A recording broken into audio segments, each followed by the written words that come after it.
The snow melted early this year. That's a pleasant surprise. Winter is not quite done with us yet. I'm sure it is. She always has her secret plans, just like all of us. The plans, wishes, and dreams of a storekeeper, carefully made and saved. Every single one of them. Like chubby, helpless babies created with tender love. And what can we do but protect them and help them grow? Winter especially likes to play the trickster. Her plans are always a little more cunning and a little more evil than others. Even today, as the sun calls down and fresh birdsong drifts from every tree, a whispering cool breeze glides across every willy-nilly surface. It feels like a warning, as if there's more to come. Still, it's nice to see the greenery in anticipation of April showers. It lifts your spirits and makes you forget about the creaking in your joints. It energizes you like you've been working out. Ben doesn't agree with me, but he would. The man sees the world without poetry. And he can't hum a tune, so there you go. He's worried this early thaw will be bad for the crops. Well, maybe. It could mean a hot, dry summer, or it could mean a late frost. But it doesn't matter much to me, and I can't bring myself to take it seriously. After all, no matter what the weather does, the men in the neighborhood always find some way to make it bad for the crops. If they ever took the time to not talk about it, I'm not sure they'd have anything to talk about at all. And why should we care? We haven't been farmers in, 20 years. Ben can talk and worry until his heart stops. It doesn't concern us anymore. 20 years. Wow. Has it really been that long? 21 summers since Kevin left and left us alone. And another year for us to admit the obvious. It had been a hard time. He was my baby, my youngest child. You know, it takes a woman a while to learn to find value in an empty nest. A lot longer than a man. And maybe it will take her a while to find value in herself too when all her children are gone. Maybe she'd never recover. And Kevin's leaving was doubly hard. He forced us to leave the farm. Even then, a generation ago, we were too old to handle everything on our own. Without Kevin and Michael around to help, it was just too much. I didn't mind leaving much. I still don't. Oh, I miss the scenery, the green smells of summer, and the everlasting tranquility. But I'm glad to be rid of all the associated work. And I'm doubly glad to be rid of the damn animals. It was enough animals for this woman to have 3 males around. Thank you. Anything else just seemed like punishment. Ben didn't mind, though. He still mourned the loss. He'd always been so proud of this land, like it was another child, his firstborn, the apple of his eye. And now, decades later, enough time for our Michael to marry and raise a child, he still doesn't know what to do with himself. He looks for excuses to work, or other farmers to talk to about the weather. Poor man. He's a wrinkled old orphan at sea, landless, lost, and terribly unclaimed. All he knows, all he values is dirt. Mud he can stand on. Dirt he can plant plants in. Dirt he can live off of. And I'd give it back to him if I could, even if it meant more damn cows. Of course, I can't give it back to him. We're stuck here. There's nothing to say about it. Castlewood isn't a bad place to end it all, though, if ending it all is what you have to do. It's not so small that there are no kids here, which is nice, but it's also not so big that people like us start to feel overwhelmed. Heck, we've been coming here on weekends for years, so we were already unofficial residents. Castlewood was always our only stop for church and grocery shopping. The steakhouse is the only real restaurant for miles. And of course, Kevin and Michael went to school here. Once they got cars, they were here all the time. I think a lot more of their happiest teenage moments happened in Castlewood than on the farm. That's how they realized they had to leave. Ben used to stop by here a lot too, to meet friends at the bar when he was still drinking. But that was before the boys came along. Thank goodness they never got to see that side of him. He got it from his father. He killed that old bastard shortly after we were married. Ben got hurt too. It took some of his youth, weakened him a little. But he picked himself up willingly, didn't think it was the right thing to do. I'm proud of him for that. Yes, we've changed over the years. But the town sure hasn't changed. One church, one bar, one school, and one stop sign. This is Castlewood, the last place in my life I'll ever call home. I may not miss the farm as much as Ben does, but I love sitting here on the back patio every morning and drinking coffee. It faces away from the city, and we are on the outskirts, so it feels like I'm all alone here. Alone, but significant. Like on a farm. Like in a church. And that's exactly what I'm doing right now. Sipping black, watching the breeze tickle the tall grasses. The only thing that gives away my little illusion is that damn stop sign. I don't even know why it's there. No one ever pays attention to it. Why would they? The amount of traffic we get in Castlewood on any given week is probably about the same as a regular dead-end alley. There are only a few people here, and most of them are transported residents or their spouses. The two-lane road that crosses the road into town, I honestly don't know anything about. It comes out of nowhere and disappears again. I almost never see passing cars when I'm here. But talk about these things and they show up. Adrian Burke's silver lacrosse is just this minute cresting the hill on the other side of the stop sign, heading into town. I hold my coffee cup in my hand and watch him drive. Adrian's is a nice guy. He didn't grow up here, but his wife did. Laura Burke was born and raised in Dole, and a very pretty one at that. Her parents are good people, longtime locals. They are loved and respected. And so was Laura.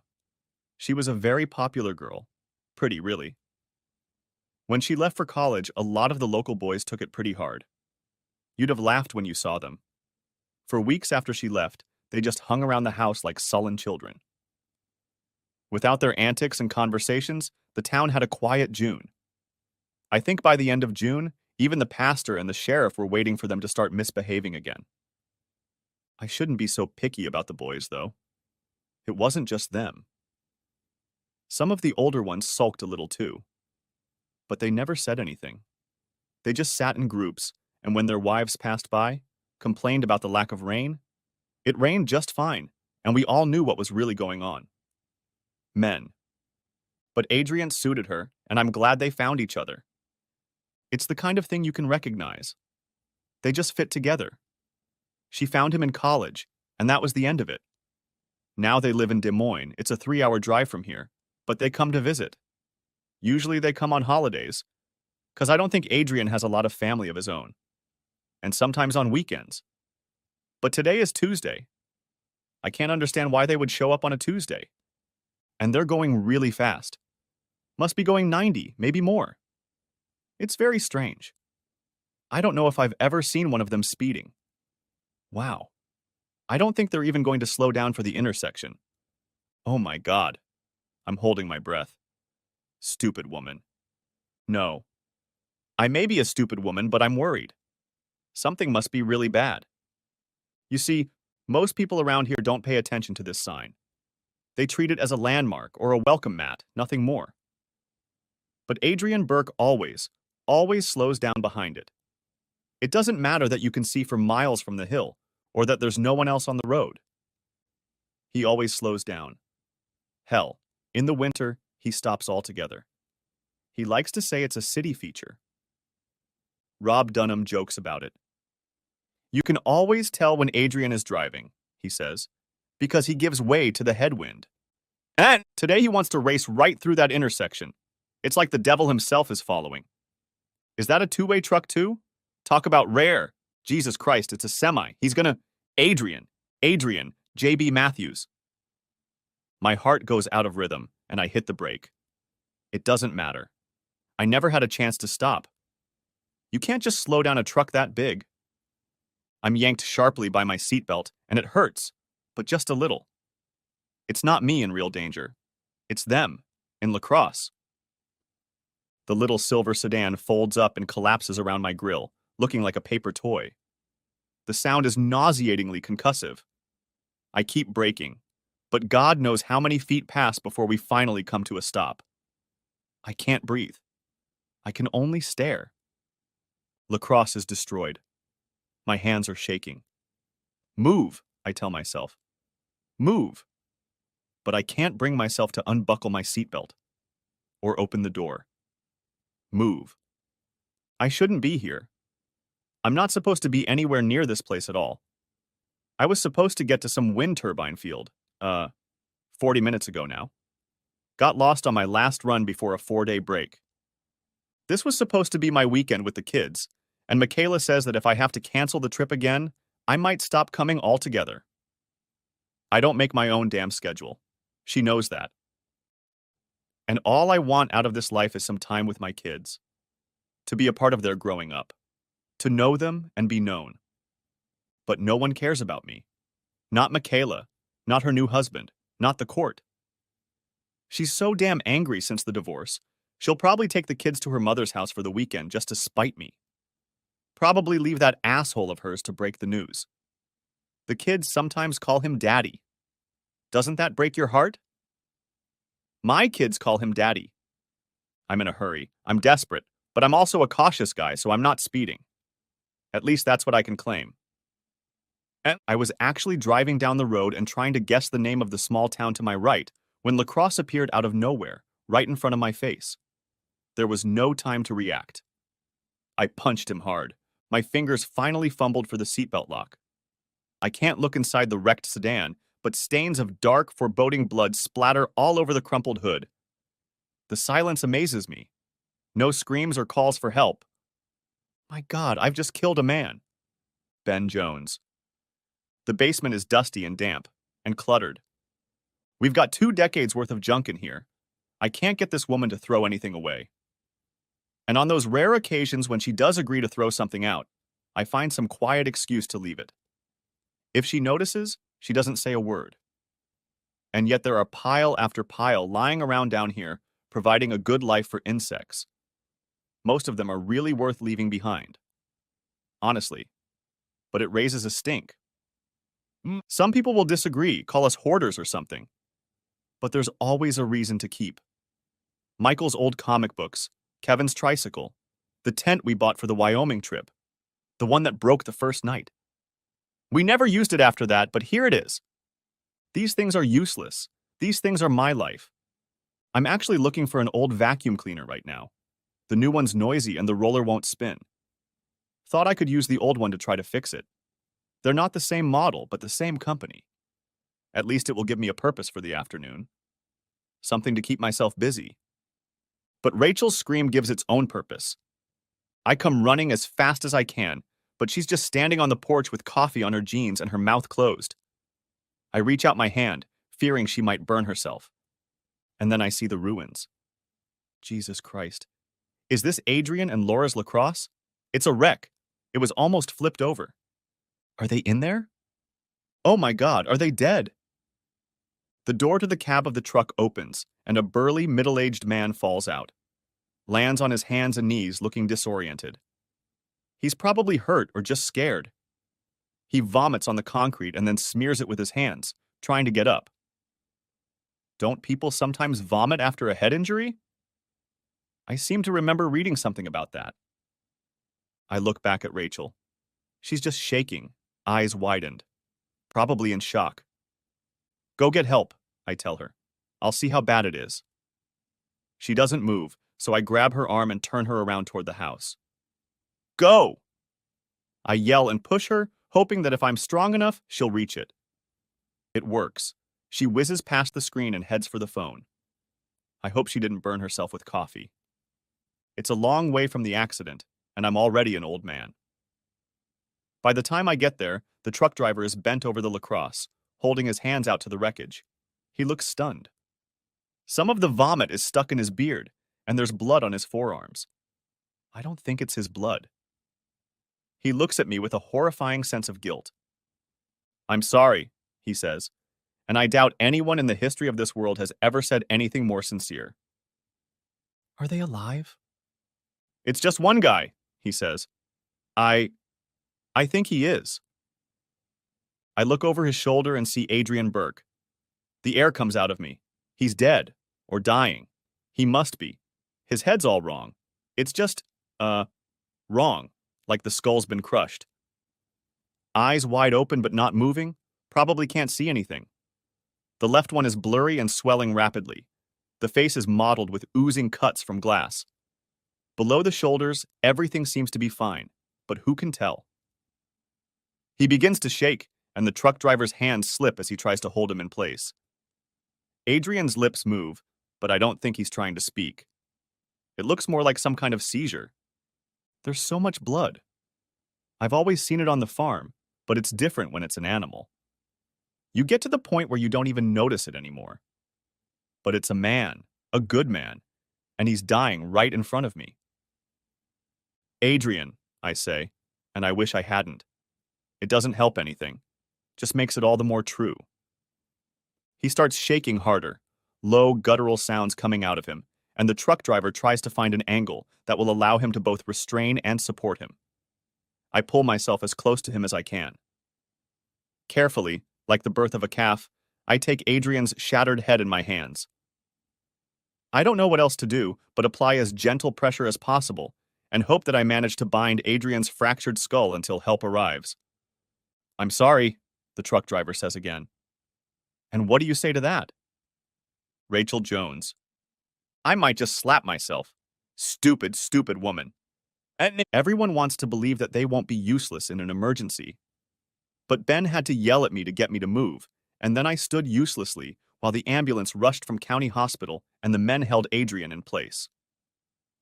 Worse, it wasn't until the paramedics showed up and were able to get Adrian into the car that I noticed half the town standing around gawking at us.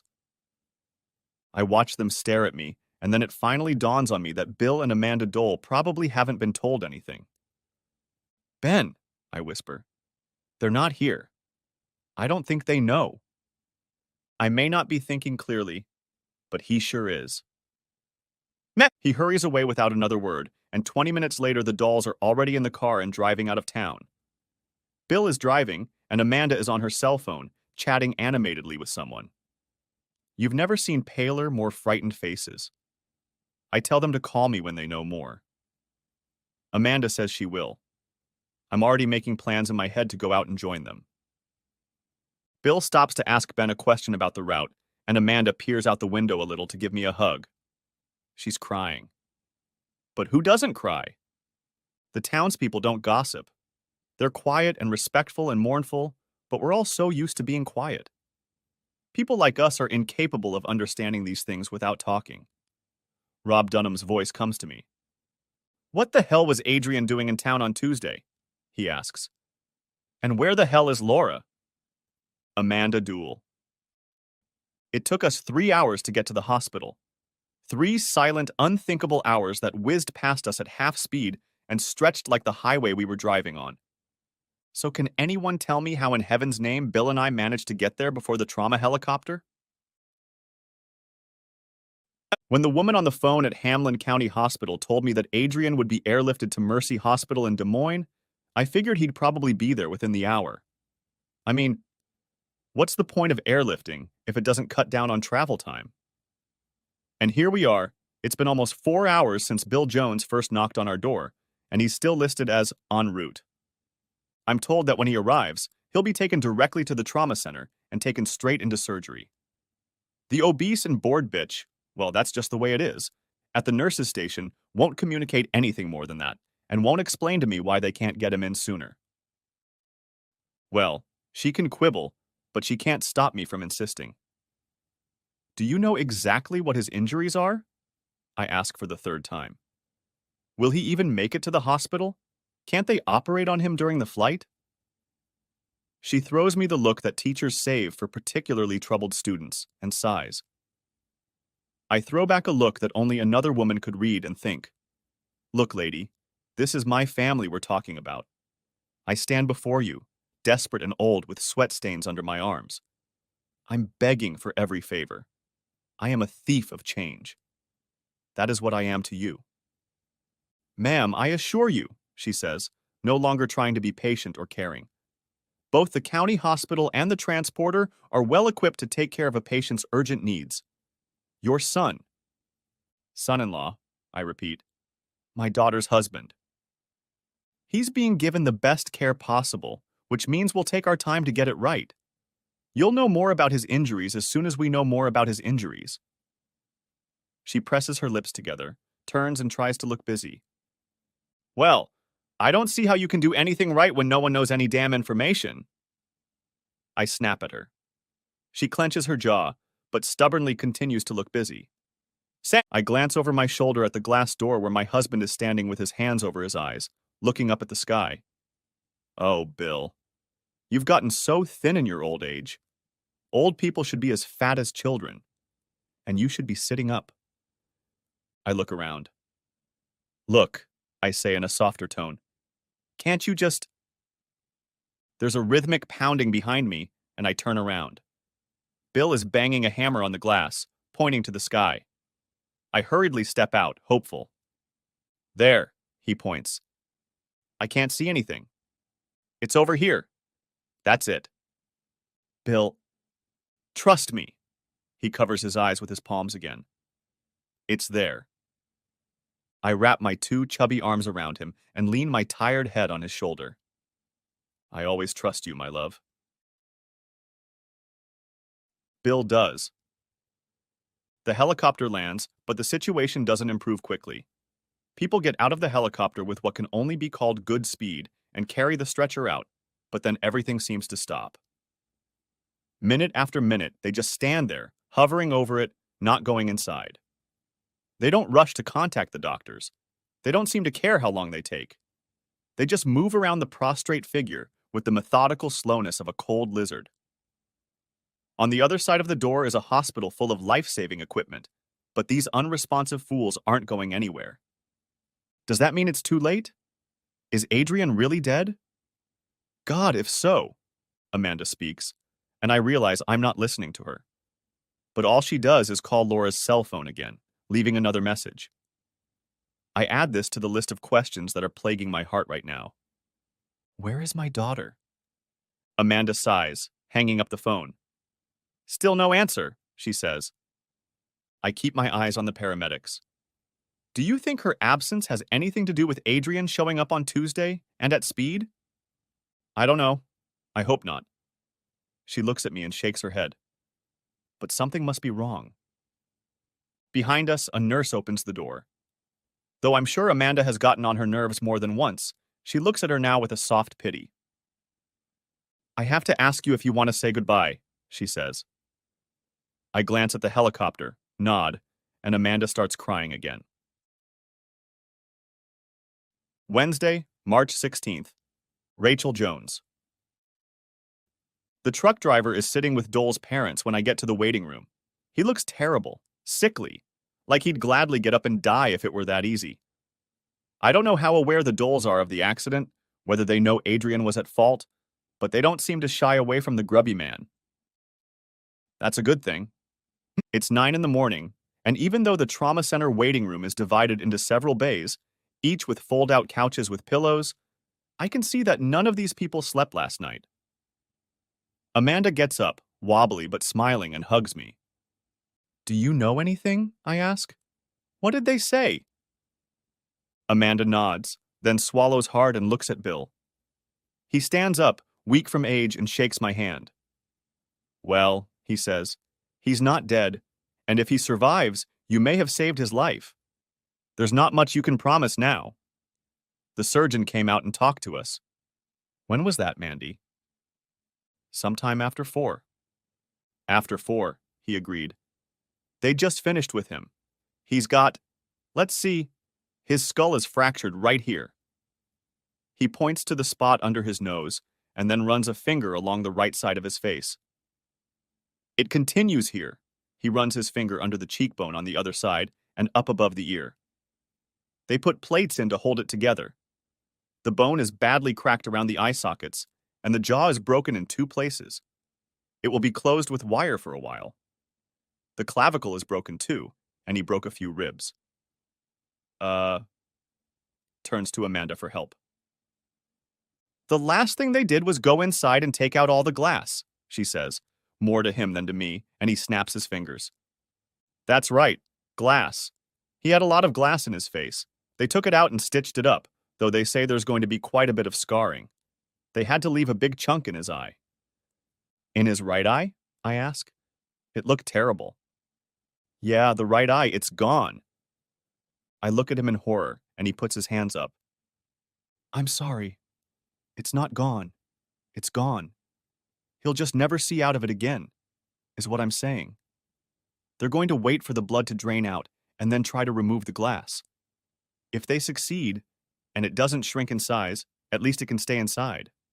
Otherwise, if it shrinks, he may need a prosthetic. They, they, he sighs. I'm really sorry about that. I'm really tired. We're all tired. It's hard to remember some of this stuff. I understand, I say. I completely understand. Didn't sleep at all? No. No, and he won't for a while yet. It's on purpose. I think they've put him into a chemical coma, that's what it's called. They're keeping him out until he stabilizes and heals. They've decided that maybe in 5 or 6 days or so, they'll try to bring him out of it. If, he stammered.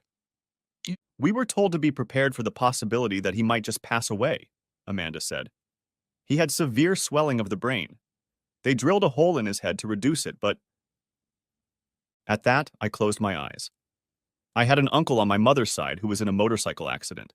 He survived, he had brain swelling, and after that he was never the same again. His whole personality changed. He was retarded. He struggled with simple motor skills and tasks. He forgot things. It ruined his life. Wait a minute. It occurred to me that something was wrong. Something is missing. I open my eyes, look around the room, and frown. Where's Laura? I ask. They exchange glances, and Amanda sighs. Thursday, March 17th. Bill does. The doctor says the boy will definitely survive. I think now would be a good time for prayers to be answered. I wish I had known. I have a list I've been making for years, full of names, guilt, and sorrow. Oh well, I guess I should just be glad that he can be counted on sometimes. There's no news yet on whether he'll still have that eye. We were told that brain damage should be considered certain, but they didn't say how severe. Well, I'm not going to hear anyway. I want to hope that someday we can look back and wonder. Marvel at how lucky we were that such a close call didn't have lingering effects. To marvel at how the good Lord reaches out. He has answered my prayers and made me greedy. There is a new addition to this list of petitioners. That my daughter's chosen husband live and be in good health. This favor I ask of my God, from whom I have never expected anything but good weather to grow crops, for whom I have lived, and for whom I will someday die. Amanda sits at her computer and checks her email. She leans over to the screen and squints. I ran into the house yesterday and grabbed some necessities, but I forgot her reading glasses and her heart medicine. Silly old man. She slowly, methodically goes through the messages. I can't imagine who they're all from. Probably shouldn't read them. Yes, it used to be harder to send a letter, but it used to be something special too. Like a lot of things, I guess. I don't know what's weirder to me. The fact that they found it necessary to put a computer in the waiting room of the trauma center, or the endless traffic that swirls around it. It would seem that people have enough to worry about without trying to deal with one of these damn things. But they walk past it with the leisurely adoration of the faithful before a blessed relic. It doesn't look like they take much pleasure in it. It's more of a duty than anything else. But they always come back for more. Those stupid things are everywhere now. I think they're even used on farms for stuff. They use them to keep an eye on... Oh shit, who am I kidding? I don't know what they use them for. All I know is Wayne Youngblood's always grumbling when he comes to town. Here's a man who keeps up with the times. Almost my age, and he speaks the same weird language as the newbies. Knows all the right words, nods at the right moments. Absolutely nothing gets past him. And I guess I envy him for that. I'm a time capsule waiting to be buried, and I know it. I couldn't go back to farming now, even if I had the money. Obsolescence is my only remaining state. That's what I'm in. And yet that computer that Amanda keeps turning on is going to end up being just as obsolete, and it will get there much faster than I will. So I guess it's a draw. I finally talked Rachel and JB into going home. Rachel was clearly exhausted, and JB needs to get out of here if he's going to get rid of the guilt at all. It's eating him up. devastating him. He quit his job over it. Said he could never drive those cars again. I don't know what he's going to do. Anyway, he needs to see the kids. I promised I'd keep him in the loop. He does seem like a nice guy. In some ways, he reminds me of Logan's kid. What was his name? I forget. It's a sad story, too. The kid was supposed to be helping his dad work the fields. Oh, maybe 30 years ago. He asked for time off and went out with some friends instead. Dad's tractor overturned, and when they found him, he was gone. Asphyxiation. Just couldn't breathe under that weight, though I think it took him a while to get going. He probably died hoping his son wouldn't blame himself for the whole thing. But he did. The elder Logan passed away on the last Sunday in May. His son, displaying a patience not usually characteristic of youth, waited a whole year for that day to come again. And then he hanged himself from the nearest tree. Philip. The boy's name was Philip. Terrible. Mrs. Logan is still around, but she's a quiet old bird. There was a daughter, too. I wonder what happened to her. Amanda gasps. I turn to her.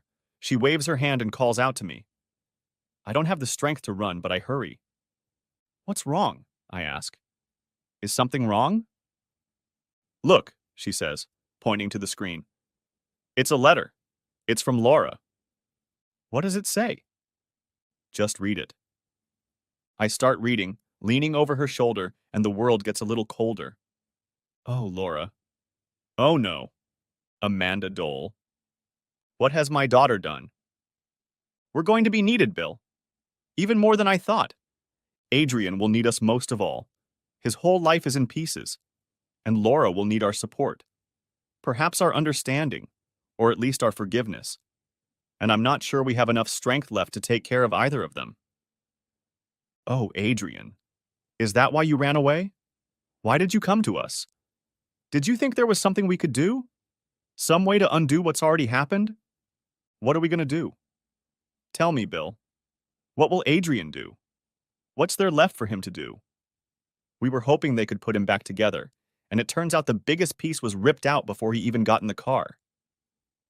My daughter pulled it right out of him. Laura, what are you going to do, honey? Your track record for decision-making is not the best right now. You selfish, stupid girl. Am I supposed to be angry with you? I am. Ashamed? Yeah. Disappointed? A little.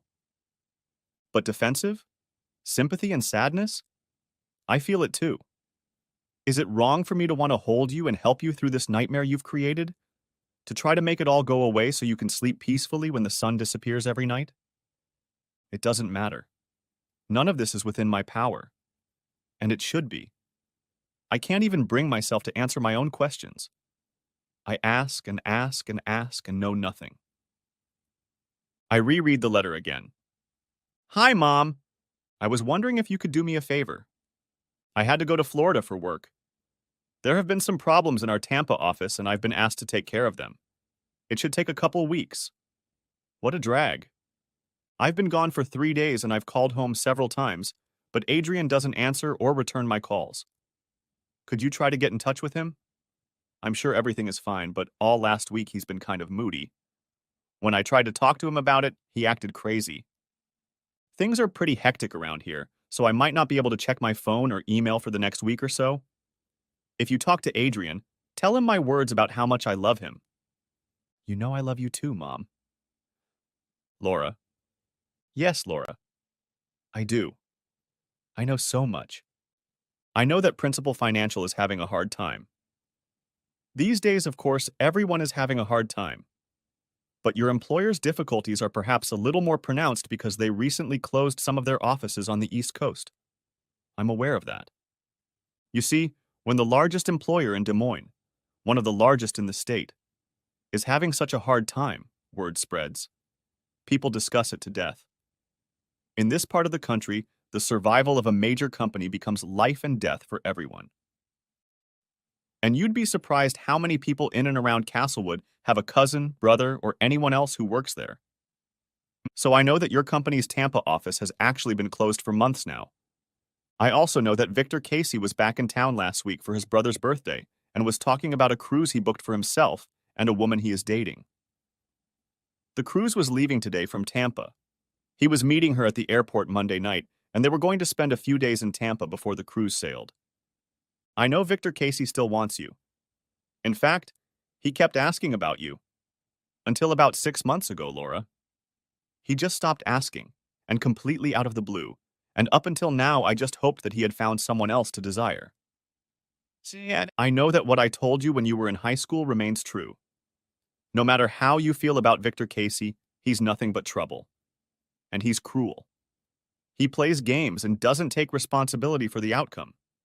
He never loved you and he will always be unfaithful to you. Laura, sweetheart, I also know that adultery is a sin, and a terrible and cruel one at that. And so do you. Friday, March 25th. Amanda Duell. 10 days have passed since Adrian's accident split my world. Has it really been that long? It seems like an eternity has passed. I almost feel like I was born in this body exactly as I am now. A devastated, ugly old woman. The weight of motherhood is already upon me, hips flared. Divine hands have drawn wrinkles and varicose veins on it.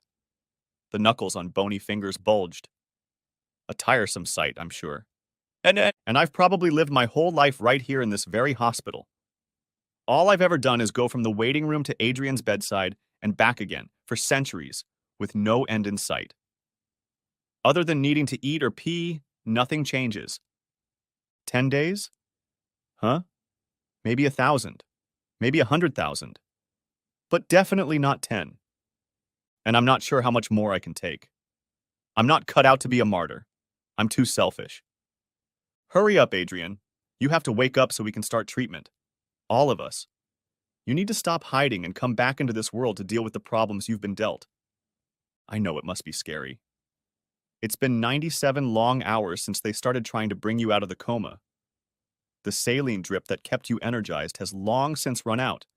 The medication is out of your system and you're still unresponsive. It's not because they aren't trying to get you out. I flinch when they press the pen hard on your nails, pinching the sensitive spots until they hurt. But you don't show the slightest concern. You just lie there indifferently, quietly. They are talking to you, asking you all sorts of questions. I talk to you too, tell you stories from your life. You will never admit that you have heard them. Can you hold my hand, Adrian? They ask. Of course you can't. Do you remember how beautiful it was outside on your wedding day? I ask. Of course you don't remember. The night attendant tells me that it's not uncommon for patients in chemical comas to be slow to regain consciousness, especially after brain injuries. He says there's nothing to worry about. But even I can see that people here are getting nervous. Don't you kids know you can't fool an old woman? If I haven't been here forever, then my memories are real. I've given birth, raised children, and weathered storms. I am imprisoned in a man's world. So I know what this life is like. When I think about these things, I miss my husband. They'll keep me here, Bill. They'll keep me here forever. I know they will. They'll keep saying tomorrow and tomorrow and tomorrow until I get used to waiting for it to come and stop asking. Until I accept that it will never happen. Come and save me. I know you can. I wish you could stay. No, it's not fair. I won't blame you for leaving me. I had to make you come home to take care of business. It doesn't mean that I wanted it or that you wanted it. It just had to be done. We couldn't both stay here forever, locked in our pain and ignoring the outside world. And you're coming back for me. You'll come back tonight and you'll stay for the weekend. You will never leave your love. Not like Laura, our daughter. I have late-night conversations with her to keep me company, the ones she never answers. The endless emails and voicemail messages, each one depositing into the bank account of my running out of patience, and not a word from her in return. In fact, now is exactly that time. Time to dial the number and hope for the best. I walk out into the waiting room and turn on my cell phone. Are you ready, Laura? Will you answer it tonight? Surely your trip is over by now. So where are you? Sitting at home, nervously thinking about your absent husband, afraid of what I might think of you if you ask me about him? Do you think he has abandoned you? Have you listened to my messages? Read my letters? No, you couldn't. Even if you're capable of lying, of betraying your husband, your home, and your parents, you're still not capable of that. You couldn't know he was hurt and just sit at home, hiding from the world to save face. I rub my eyes and look at my phone. I have 6 missed calls. Immediately switching to the call log, I swipe my thumb across the screen. It's from Laura. They're from Laura. And there are messages on there. My fingers shake as I press redial. I can listen to the messages later. Right now, I need to talk to my daughter. My lungs tell me I'm holding my breath, and I force myself to exhale. Get a grip, Amanda. It's in moments like this that the plot unfolds, and it turns when Laura answers the phone. Mom! She screams in my ear. What's going on? There's a frenzy in her voice. Lost. It's easy to sympathize, to forget what brought her to this point. But I can't. Laura, darling, you have to listen to me. Adrian has been... He's awake already? He knows that I... Laura's voice trails off. Of course he does. Of course she would have known by now. If she'd read a single letter or listened to a single voicemail, she'd have gone through them all by now. Oh, my little baby, what are you up against now? He didn't wake up. He's been put into an induced coma, but they're having trouble bringing him out of it. Where are you now? I'm on the highway. I'm driving as fast as I can. Don't, honey. We're not going anywhere, and I won't survive if you get hurt too. Mommy. She doesn't say anything else, but I can hear her crying. I'm so sorry, baby, I tell her. And I think I mean it. You don't know, she says. You don't know what I did. And then she hangs up before I can tell her I know. I dial my home phone number. Bill answers, his voice tired. All this stress and traveling and loneliness is taking a toll on his health. And the next few days aren't helping matters. Bill. I don't even try to restrain myself from screaming. I talk to Laura. She's back and she knows everything. She knows about the accident. She's coming here right now. A sigh breaks out. I'm on my way, he says simply. And then the line cuts off. Saturday, March 26th. Bill Duel. The two of them hang together like vines, helping each other up the barn wall, intertwining and nodding. They cry, as women usually do. Lots of noise, a few words, but nothing that makes any sense. All the sobbing and stuff gives me a headache, but I know enough to stay calm. Laura looks devastated. What the hell is going on? I saw a doctor on TV once, a psychiatrist or psychologist or whatever it was, talking about men and women. She was a sight to behold. Here's this ripped, fiery-looking lady telling a female audience that men are afraid of women's anger and jealous of women's strength. And all these fat women just shook their heads like they'd been blown away by the wind. Told them what they wanted to hear. A woman talking to women about what men think and feel. What a joke. At least when men talk to each other about women, it's just an admission that we can't understand them. There is wisdom in admitting you don't understand. Women, on the other hand, think they know everything. Anyway, I've never been afraid of angry or crying women. Yes, it makes you tired, all that noise and tears. But it doesn't scare you. But 2 crying women, that's too much. Shit. It's just unpleasant. Honestly, I'd rather be in church. Looks like they both want to take the blame for all this. Well, they can both have it as far as I'm concerned. I've just about given up tolerating and sympathizing with anyone not named Adrian here. All this sobbing and trying to measure my guilt isn't going to help this boy one bit. In fact, it's going to hurt. If he ever wakes up, God willing, the last thing he'll need is a couple of women so immersed in their own feelings that they spend more time talking about themselves than caring about him. Bill, Amanda finally says through her tears and snot, could you get us some Kleenex? I raise my eyebrows. Run an errand while you go on and on and on? Well, that's about right, isn't it? No, I say. She throws me the look that women like to throw at men. William, please, we're a mess in here. Well, geez, you should probably stop crying then. Daddy?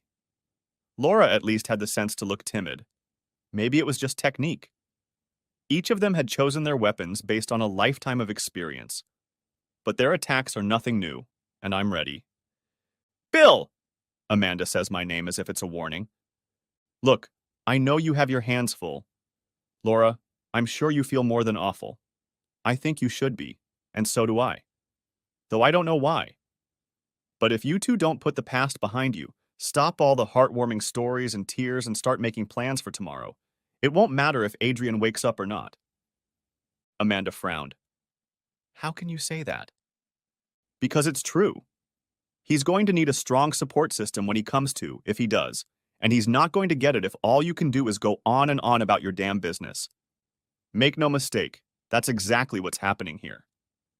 You two are standing in the trauma room thinking to yourselves.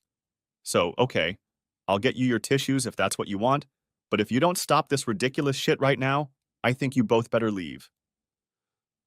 I don't often do this kind of thing because I'm usually okay with women solving problems with men. Most of the time, I trust my wife's judgment in this matter. It's just that right now she's found herself to be one of the ones at fault. Maybe it's because I don't like to do it, but when I speak up, she usually listens. Okay, Bill. She nods and wipes away her tears. Okay. And then goes to get tissues herself. She's a strong woman. Not many of them can stand it when a man talks tough, especially when they're on edge. Amanda has the rare gift of logical thinking. My little girl, on the other hand, was always a firecracker and 100% purely female reasoning. Everything had to be on emotion. Everything. Love, anger, stubbornness, compassion. Laura possessed them all before she was even out of diapers. She was capable of terrifying conflicts with other girls that I couldn't even foresee. Weird girl stuff with smoke and mirrors. Amanda told me about them after the fact. Don't get me wrong, I love her dearly. But Laura was something I had to get used to. They must offer new fathers some sort of training on how to raise little girls. Even as a teenager, I had to rely on her mom to play the role of mediator. I just couldn't understand the girl's train of thought. Her emotional state was so exhausting that it was like it was controlling her. I don't think my wife has ever thought that way. My mom didn't either. She was even quieter than my father. Stoic, really. So Laura, my little long-haired clapper, looks at me now with a kind of defiant resentment, as if I'm being unreasonable. But I can see that something else is driving her. Like that time in high school, when she threw that party while Amanda and I were in town. That damn kid Casey fooled around and broke the railing on the deck. Laura feigned outrage when we condemned her for it, but in the end it was just her defense against her own guilt and shame. When she cracked hard. Daddy, she said quietly, how can you say that? How can you ask me to be near him? How can I ever look him in the eye? And what makes you think he'd even want me around? Come here, sweetheart. I let her wrap her arms around me. It would be easier to get her to listen that way. Hugs are good for things like this. I think you should consider the fact that Adrian might not remember anything. Some degree of memory loss is very likely. And he probably shouldn't remember. Knowing the truth won't help him. And I don't know what's going to happen when he wakes up, but I know that his head is badly damaged. He won't be able to do much. He's gonna need a lot of help just to survive. For the rest of his life, honey. This isn't helping, she started crying harder again. I feel so awful. See, that's exactly what I was talking about. I know you feel awful. But these are things that happen to Adrian, not to you, not to me. He's family, and he's going to need us in ways we can't even imagine yet. I take her by the shoulders and pull back, looking her straight in the eye. Did you want a divorce, Laura? Were you going to leave him when the time came? What? She stared at him. No. I love Adrian, I can't help but shake my head in disgust. Pointing out the contradiction between her words and actions doesn't do anything to help me. If you tell him the whole truth about what you did, he'll probably want to get rid of you. And who can blame him for that? I certainly wouldn't. But he'll also be in pain, and pain is something he doesn't need to burden himself with. It hurts me too, Daddy. It's tearing me apart, and who cares? She gasps at my words. I understand. I've never cussed like that in front of her, and today I really had my hands full. Yes, you were hurt, but you're the reason it hurt. You lit a fire in this whole mess, and you don't have to pretend you didn't. But you're missing the real problem in all this. Tell me, Laura, if you take your shame out on this man, tell him almost everything, and he throws you out of his house, who's going to take care of him then? Dad. It's the rest of his life, Laura. The rest of his life. She sobs heavily, but it's okay. Maybe this is the end. How can I live with this? How can I live with this every day? She asks. Damn it. How can you not live? Amanda returns, but she has enough sense to stay away. She looks like she's washed her face. She opens her mouth to speak, but I wave her away. What if he knows? Asks Laura. What if he remembers? Kid, no matter how much his head hurts, he'll be lucky if he remembers his name. And so will we. She just shakes her head. Daddy, she says. I think he came for your help. I think he knew. Just remember what I said, honey. We have to do what's right for him now. If he doesn't remember, then so be it. Amanda Dole.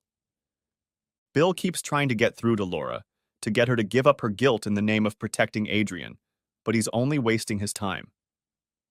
Oh, my love, you want so badly to find a way out of this situation. I know you do. But you're just a man, and men are born to work. Functional, useful, maybe even necessary, they keep this world alive. But they don't understand it. And they don't understand women. They just can't. Right now, what you don't understand is working against you. You don't understand what it means to not know what you want. Not really.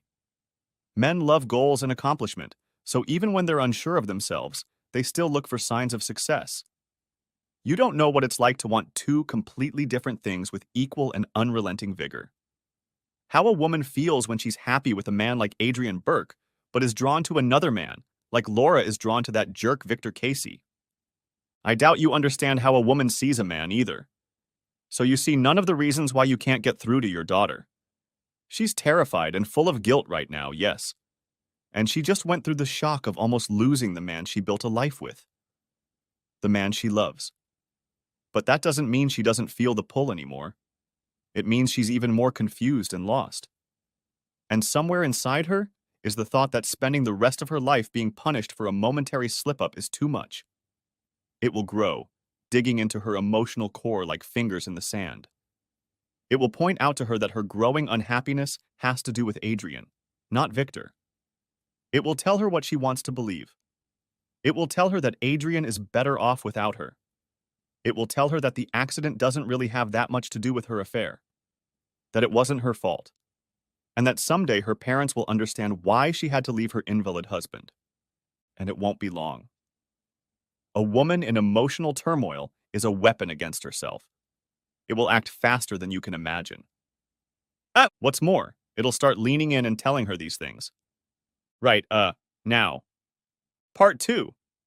Sunday, March 27th. Laura Burke. He's awake. Oh God, he's awake. The doctors come and go with the same haphazard frequency, but you can read the obvious relief in their faces. I don't think they were so sure he'd even wake up. Adrian doesn't speak yet, and his face is strikingly expressionless. It makes him seem even more lifeless than in his sleep. But he's watching us as we move around the room. His pupils follow every movement, especially mine. He keeps looking at me, almost passively. I can't stand it. What is he thinking about? What is he remembering? I feel like I'm being evaluated or scrutinized every second I'm in this room, but he doesn't even frown. Or smiles. Oh God. What if he doesn't even remember who I am? The doctor says it's too early to tell. His awareness is minimal right now, but growing rapidly, like a drawn-out version of a person who wakes up after sleeping too long. But it's still possible that the damage is extensive. Without saying exactly that, without committing to it, they seem to be setting me up for the possibility of permanent disability. Am I really going to spend the rest of my life as a caregiver for someone who has been broken by my selfish stupidity? Is this what I'm going to get up every morning for? To the tattered remains of a man I killed who refused to die? I'll do it. I promise you, Adrian. I'll do it. Every morning. Always, without fail. I'll be there for you. I'll make it as right as I can. Just don't hate me for it. Rachel Jones. Amanda called this morning with good news. Adrian was awake. It was really nice of her to think of me. Of course, I'd be hurt if I was kept in the dark for too long, but I'm still grateful to her for that. They don't know what state his mind is in, and they still can't make a decision about his eye. It's still too clouded with blood. But they are going to make one decision or the other in a few days when he is able to regain consciousness. It's kind of weird to put a time frame on things like this. Ben says it just means they want to get their decision to the insurance company as soon as possible so they can start sorting out the payout. Maybe he's right. Everyone downstairs is busy gossiping about what he may or may not remember, what he may or may not know. I think he keeps looking at Laura, scaring her with his stare. But since his jaw is wired shut and his mind is still heavily clouded with medication, it's impossible to know what that means.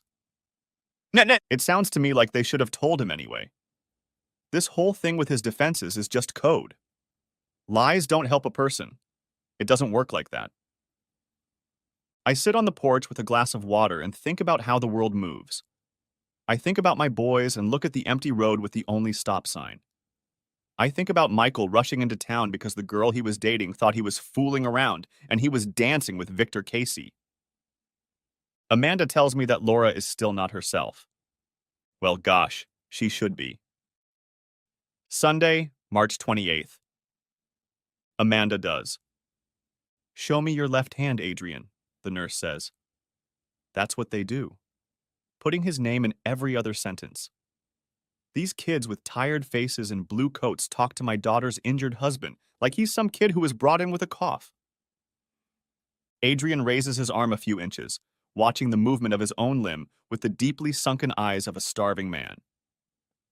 All right, Adrian, now smiles. Show me the right. He does. Excellent. We're making real progress here. I'm very impressed. I'll check on you later. Okay, Adrian? He smiles at me as he leaves the room. I guess that should be a lot more encouraging than it is. Each new day brings its own positives. They even think Adrian will be able to keep his right eye now. It will be uselessly blind and will likely always be watery and red. But still, it's his own eye, not a prosthetic one. And his kidneys were unaffected by the strong antibiotic they were giving him. I didn't even remember hearing about this possibility, and I almost fought with the doctor about it. However, Bill assures me that it was mentioned as a possibility at some point. I accept his words like a river accepts water, but I still don't remember. Too much is said out loud and not enough is written down, is what I think. How am I supposed to keep track of it all? Are they so afraid of lawsuits that they are hesitant to even diagnose? The neurosurgeon is the only one who seems pessimistic. He constantly talks about the unique needs of people with brain damage, how they may experience swings in emotion or periods of irrationality. Changes in memory and behavior are likely.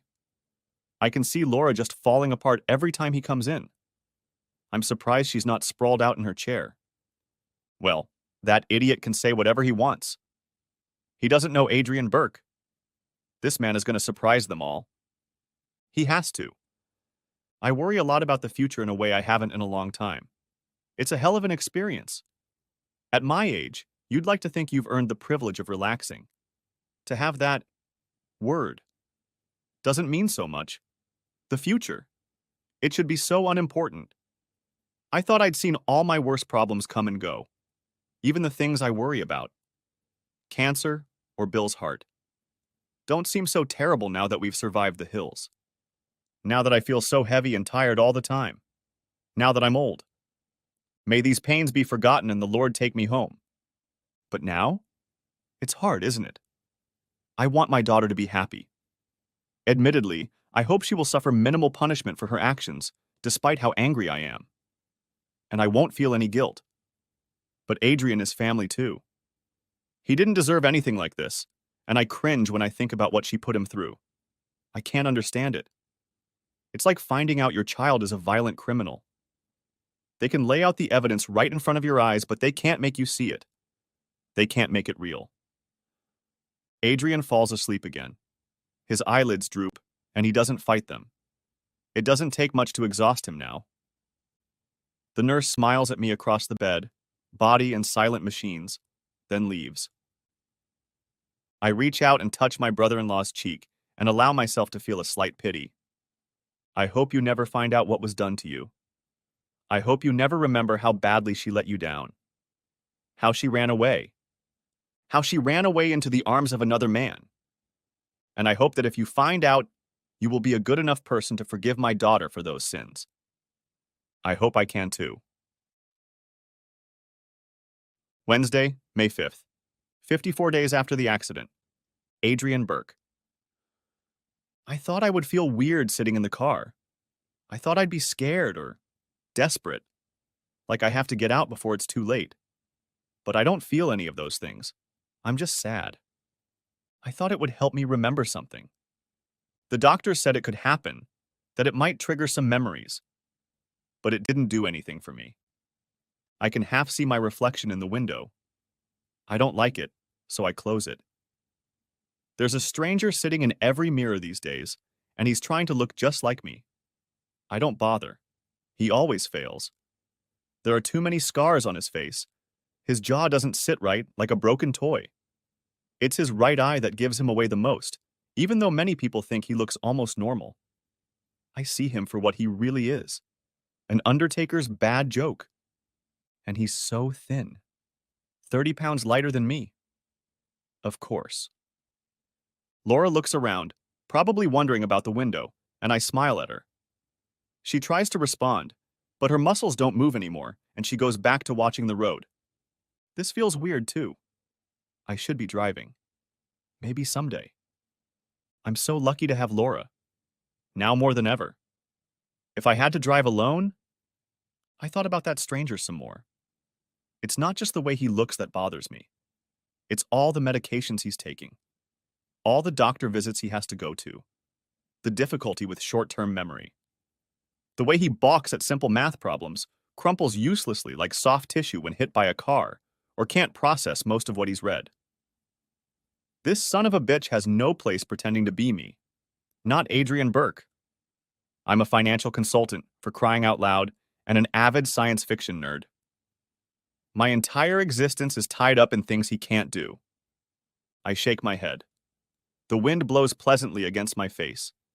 It feels like time is rushing past me, speeding up with each passing second. Like I'll be old and dead in an instant. Laura's birthday was Tuesday. I asked her parents if that was why I was going to Castlewood. Maybe we were going to surprise her. They kind of said it was a possibility, but without certainty. Well, Amanda said it was a possibility. Bill always looks at her with tension in his eyes and won't answer any of my questions. He looks really exhausted. I guess the two of them have had a hard time too. Anyway, Amanda claims that we discussed the idea, but nothing was definitely decided. It's not like I came all this way without some kind of certainty. Oh well. Surprise, Laura. I hope you like it. He looks like the man you married, only uglier, stupider, and more broken. Happy birthday. There's no gift check enclosed. I raise my hand and run my fingertips over my scars. I'm so sorry, honey. I asked Laura about that weekend too. She wasn't traveling with me, so where was she? I'm trying to find some piece of the puzzle to make the rest of the story clearer. You know how it is.